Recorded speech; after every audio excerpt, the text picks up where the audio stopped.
আসসালামু আলাইকুম, স্বাগত জানাচ্ছি আরটিভির মধ্যাহ্নের সংবাদে। আপনাদের সঙ্গে আছি আমি সিনথিয়া রহমান। দায়িত্ব গ্রহণের 1 মাস পূর্ণ হলো অন্তর্বর্তীকালীন সরকারের। এর মধ্যেই পরিবর্তন এসেছে দেশের শাসন ব্যবস্থায়। লাগাম টেনে ধরা হয়েছে দুর্নীতির। পররাষ্ট্রনীতিতে এসেছে বড় পরিবর্তন। ইতিবাচক প্রভাব পড়েছে মানুষের চিন্তাতেও। নতুন সরকারের 1 মাসের আমলনামা তুলে ধরছেন সুফিয়ান ফারাবী। প্রধান উপদেষ্টা পদের রক্তস্নাত জুলাইয়ের গণঅভ্যুত্থানের পর ছাত্র জনতার অনুরোধে ২৬ বছর বয়সী তরুণদের নিয়ে ৮৪ বছর বয়সী নোবেলজয়ী অর্থনীতিবিদ অধ্যাপক ডক্টর মোহাম্মদ ইউনুস দায়িত্ব নেন নতুন বাংলাদেশ পরিচালনার। জন আকাঙ্ক্ষা পূরণের শপথ নেয়া অন্তর্বর্তী সরকার ইতিমধ্যেই বেশ কিছু পরিবর্তন আনতে সক্ষম হয়েছে। লাগাম টেনেছে দুর্নীতিতে, স্বচ্ছতা নিশ্চিত করায় শুধু পদ্মা সেতুতেই ১৮৩৫ কোটি টাকা সাশ্রয় হয়েছে। কমেছে জ্বালানি তেলের দাম, কিছুটা স্বস্তি ফিরেছে নিত্যপণ্যের বাজারেও। ছাত্র জনতার আন্দোলনকে সমর্থন জানিয়ে সংযুক্ত আরব আমিরাতে বিক্ষোভে অংশ নিয়ে শাস্তি পাওয়া ৫৭ প্রবাসীর মুক্তির ব্যবস্থা করেছে সরকার। অথচ ভোট ডাকাত শেখ হাসিনা সরকারের প্রবাসী কল্যাণ প্রতিমন্ত্রী জানিয়েছিলেন তাদের মুক্তির বিষয়ে হস্তক্ষেপ করবে না বাংলাদেশ। অন্যদিকে বিমানবন্দরে প্রবাসীদের হেনস্থার বিষয়টি কঠোরভাবে দমন করছে অন্তর্বর্তী সরকার। এয়ারপোর্টে ফিরেছে স্বস্তি। ভারত থেকে নেমে আসা পানির ঢলে দেশের দক্ষিণ পূর্বাঞ্চলে দেখা দেয় স্মরণকালের ভয়াবহ বন্যা। ক্ষতিগ্রস্তদের সহায়তায় ১,০০০ কোটি টাকার তহবিল গঠন করার মাধ্যমে বিরল দৃষ্টান্ত স্থাপন করে সরকার। অন্যদিকে ৬০ লাখেরও বেশি পানিবন্দী মানুষের পাশে দাঁড়ায় ১৬ কোটি মানুষ। এর মাধ্যমে গড়ে ওঠে ইস্পাত কঠিন জাতীয় ঐক্য। শেখ পরিবারের নির্যাতন থেকে মুক্ত হয়ে পুরো দেশ পরিণত হচ্ছে এক পরিবারে। তবে বেকায়দায় পড়েছে দুর্নীতিবাজ ও অসাধু কর্মকর্তারা। এরই মধ্যে গ্রেপ্তার হয়েছে ছাত্র জনতার উপর নির্বিচারে গুলি চালানোর সঙ্গে জড়িত পুলিশ কর্মকর্তারা। আইনের আওতায় এসেছে জুলাই গণহত্যার সঙ্গে জড়িত বেশ কয়েকজন মন্ত্রীও।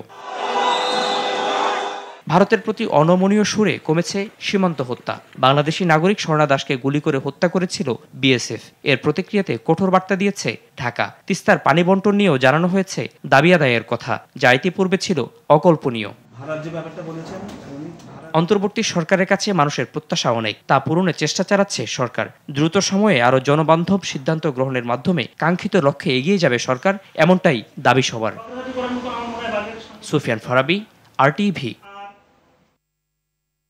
ছাত্র জনতার অভ্যুত্থানের মাধ্যমে গঠিত অন্তর্বর্তীকালীন সরকারের 1 মাস পূর্তি উপলক্ষে শিক্ষার্থীদের সঙ্গে মত বিনিময় করছেন প্রধান উপদেষ্টা ডক্টর মোহাম্মদ ইউনুস।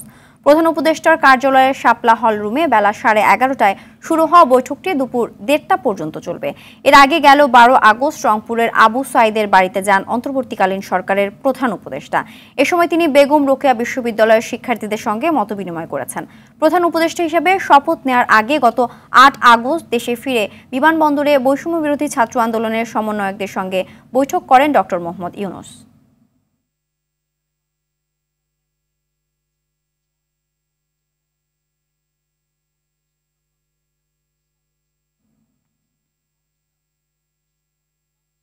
রাজশাহীতে শারীরিক আক্রমণের শিকার আহত সাবেক ছাত্রলীগ নেতা আব্দুল্লাহ আল মাসুদ চিকিৎসাধীন অবস্থায় মারা গেছেন। রোববার রাতে রাজশাহী মেডিকেল কলেজ হাসপাতালে মৃত্যু হয় তার। প্রত্যক্ষদর্শীরা জানায় নিহত মাসুদ রাত 10টায় বাড়ি থেকে রাজশাহী বিনোদপুর বাজারে ওষুধ কেনার জন্য আসলে প্রতিপক্ষের আক্রমণের শিকার হন। এ ঘটনার পর তাকে উদ্ধার করে মতিহার থানায়, এরপর সেখান থেকে বোয়ালিয়া থানায় নিয়ে যায়। পরে চিকিৎসার জন্য তাকে রাজশাহী মেডিকেল কলেজ হাসপাতালে ভর্তি করা হয়। নিহত মাসুদের বাড়ি চাঁপাইনবাবগঞ্জ জেলার শিবগঞ্জ উপজেলায়। তিনি রাজশাহী বিশ্ববিদ্যালয়ে মেডিকেল সেন্টারে স্টোর অফিসার পদে কর্মরত ছিলেন।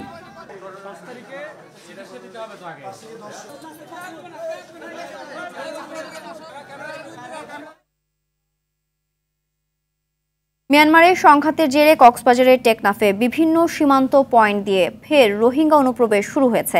গেল শনিবার পর্যন্ত সীমান্তের বিভিন্ন পয়েন্ট দিয়ে প্রায় 500 রোহিঙ্গা প্রবেশ করেছে। সীমান্ত এলাকার বাসিন্দারা জানায়, মিয়ানমারের রাখাইন রাজ্যের দেশটির সশস্ত্র বাহিনীর সঙ্গে বিদ্রোহী আরাকান আর্মির সংঘাত তীব্র হয়েছে। চলমান এই সংঘাতে আইন শৃঙ্খলা বাহিনীর চোখ ফাঁকি দিয়ে নাফ নদী পার হয়ে রোহিঙ্গারা বাংলাদেশে ঢুকে পড়ছে। পরে তারা চলে যাচ্ছে উখিয়া টেকনাফের বিভিন্ন রোহিঙ্গা শিবিরে। এছাড়াও মিয়ানমারের মংডুর, মণিপাড়া, শিকদারপাড়া ও আইরপাড়া এলাকায় অন্তত 40,000 রোহিঙ্গা বাংলাদেশে অনুপ্রবেশের অপেক্ষায় রয়েছে বলে জানিয়েছে স্থানীয়রা।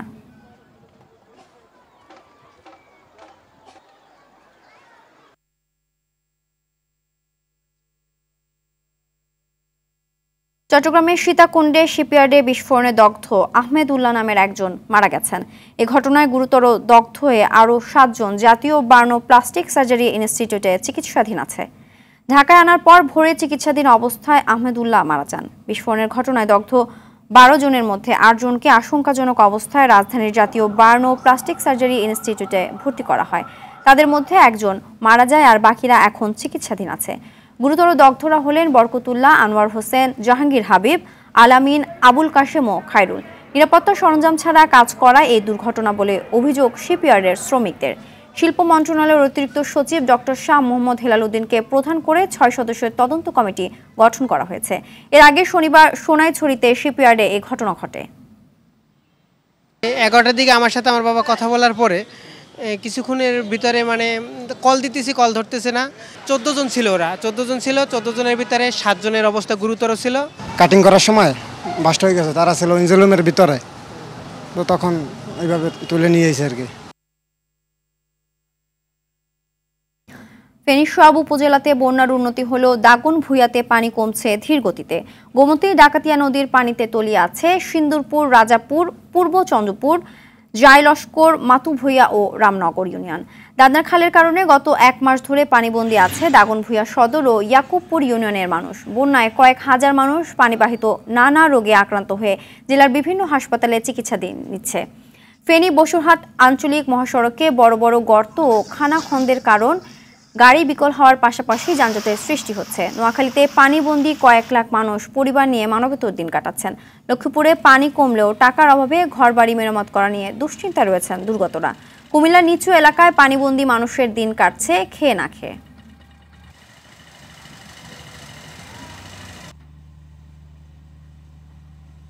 যোগাযোগ সম্পূর্ণ বিচ্ছিন্ন গেছে। আমাদের মূলত বিশেষ এখন দাবি হয়েছে রাস্তাটা দ্রুত মেরামত করে আমাদের, যাতে বুড়িচং উপজেলার সাথে দ্রুত যোগাযোগ হয়। এখনো পানি রোডের মধ্যে, আমাদের রোডের মধ্যে পানি, বাড়িতেও পানি। এখন প্রথমে বৃষ্টি বাটি গেছে, ইয়ার বৃষ্টির উপরে এবারে বন্যা, এবারে জোয়ারি হানিয়া ব্যাগ উড়া বাইকর ব্যাগ ঘর দুয়ার ব্যাগ ডুবে গেছে। আন্তর্জাতিক প্রসঙ্গ।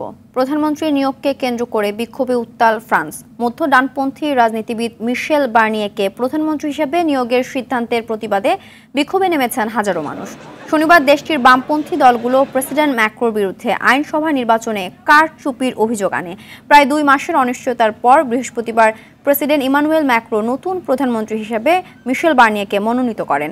এর প্রতিক্রিয়ায় বামপন্থী দলের নেতা, ইউনিয়ন ও ছাত্র সংগঠনগুলো বিক্ষোভের ডাক দেয়। অর্থনৈতিক ঘাটতি কমাতে ইউরোপীয় কমিশন ও বন্ড মার্কেটের চাপের মধ্যে রয়েছে ফ্রান্স। তাই বার্নিয়ারের সামনে সংস্কার এবং 2025 সালের বাজেট পরিচালনাই হবে বড় চ্যালেঞ্জ। ভারতের পূর্বাঞ্চলীয় রাজ্য মণিপুরে আবারও ছড়িয়ে পড়েছে সহিংসতা। গতকালের ঘটনায় অন্তত 6 জন নিহত হয়েছে। এক প্রতিবেদনে এ তথ্য জানায় এনডিটিভি। ভয়াবহ এই সহিংসতার পর জিরিবামে জরুরি অবস্থা জারি করা হয়েছে। জিরিবামের বিভাগীয় ম্যাজিস্ট্রেট নির্দেশনা দিয়েছেন, জরুরি অবস্থা চলাকালে একসঙ্গে 5 জন বা তার বেশি মানুষ জড়ো হতে এবং সঙ্গে কেউ অস্ত্র বহন করতে পারবেন না। এছাড়া অনুমতি ছাড়া কেউ বাড়ির বাইরে বেরোতে পারবেন না। যেসব অস্ত্র বহন করা যাবে না তার মধ্যে রয়েছে পিস্তল, তলোয়ার, লাঠি, পাথর এবং যে কোনো ধারালো বস্তু। আরজিকর হাসপাতালে ধর্ষণ এবং খুনের ঘটনার 1 মাস পূরণ হলো আজ। কলকাতায় বিভিন্ন প্রান্তে প্রতিবাদ কর্মসূচির ডাক দেওয়া হয়েছে। আজ সকাল থেকে রাত পর্যন্ত নানা আঙ্গিকে আরজিকর কাণ্ডের প্রতিবাদে মুখর হবে কলকাতা। এক প্রতিবেদনে এ তথ্য জানায় আনন্দবাজার পত্রিকা। এবার কর্মসূচিটির নাম দেওয়া হয়েছে শাসকের ঘুম ভাঙাতে নতুন গানের তোর, নতুন গানের ভোর। আরজিকর কাণ্ডে প্রথমবারের মতো প্রতিবাদে পথে নামছেন টলিউডের শিল্পী এবং কলাকুশলীরা। বিকেল 5টায় টালিগঞ্জ ট্রাম ডিপো থেকে হাজরা মোড় পর্যন্ত মিছিল করবেন তারা।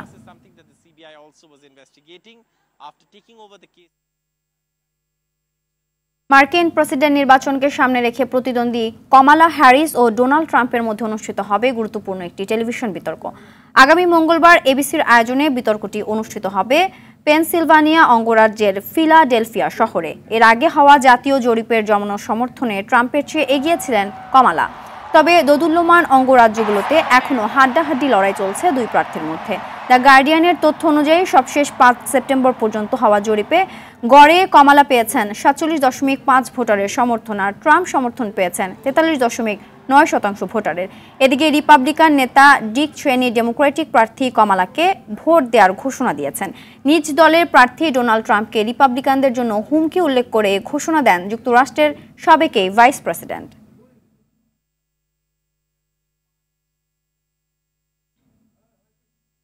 ফিলিস্তিনের অবরুদ্ধ গাজা উপত্যকায় ইসরায়েলি বর্বরতায় নিহত হয়েছেন আরও অন্তত 31 ফিলিস্তিনি। শনিবার দক্ষিণ লেবাননে ইসরায়েলি হামলায় 3 প্যারামেডিক নিহত হয়েছেন। এই হামলাকে মানবাধিকারের সুস্পষ্ট লঙ্ঘন হিসেবে উল্লেখ করেছেন দেশটির প্রধানমন্ত্রী নাজিব মিকাতি। এদিকে বন্দী ইসরায়েলিদের ফিরিয়ে আনতে বেনিয়ামিন নেতানিয়াহু সরকারের ব্যর্থতায় প্রধানমন্ত্রী নেতানিয়াহুর বিরুদ্ধে হচ্ছে ইসরায়েলের ইতিহাসে সবচেয়ে বড় বিক্ষোভ। রাস্তায় নেমেছেন প্রায় 7 লাখ ইসরায়েলি।